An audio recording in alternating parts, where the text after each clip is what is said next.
గారు ఇప్పుడున్న జనరేషన్ ఏదైనా కొత్త బిజినెస్ స్టార్ట్ చేస్తే లాంగ్ టర్మ్ లో సక్సెస్ అవ్వాలి అంటే మీరు ఇచ్చే సలహా ఏంటి? నా సలహా ఇచ్చే అంటే ఏ బిజినెస్ చేయాలంటే ఆ బిజినెస్తోని 10 మంది బతుకుతారు.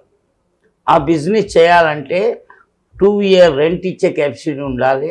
2 year వర్కర్కి జీతం ఇచ్చే కెపాసిటీ ఉంటేనే బిజినెస్ పెట్టుకోవాలి. నాది సలహా యంగోళ్ళకి. లేకుంటే తండ్రి కనాలి, బిజినెస్ పెడతా అనాలి, ఆయన పెట్టిస్తాడు, పెట్టించినాక నడుస్తలేదు, మళ్ళీ బంద్ చేస్తాడు. సినిమా బిల్డింగ్ కానీ ఏ బిజినెస్ కానీ, సినిమా ఫీల్డ్ అయినా చాలా పెద్ద ఫీల్డ్.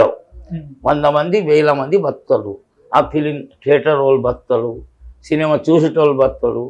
అంటే చాలా పెద్ద బిజినెస్. ఫిలిం ఇండస్ట్రీ అంటే చాలా పెద్ద బిజినెస్. ఓపిక ఉండాలి, అప్పుడే ఈ బిజినెస్లో పోవాలి. లేకుంటే తండ్రి అంటే పెట్టినాక మళ్ళీ 6 months రెంట్ అయిన ఈసాల బంద్ చేసుడు. ఎన్నో హోటల్ చూసినా నేను. హోటల్ పెడతారు, నడవకుంటే బంద్ చేసేస్తారు.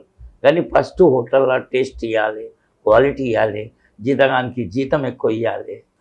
2 year రెంట్ ఇచ్చే కెపాసిటీ ఉంటేనే బిజినెస్లో పోవాలని యంగ్ వాళ్ళకు నేను చెప్తున్నాను. ట్రూ గ్రేట్ వర్డ్స్ అని, నిజంగా జెన్యూన్ వర్డ్స్.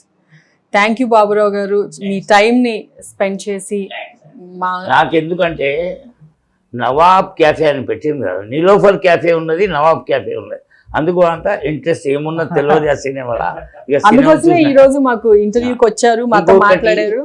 నా నిలోఫర్ క్యాఫే ఇది నిజాం సర్కార్ కోడల పేరు. అంటే వాళ్ళైన నవాబే ఉండే.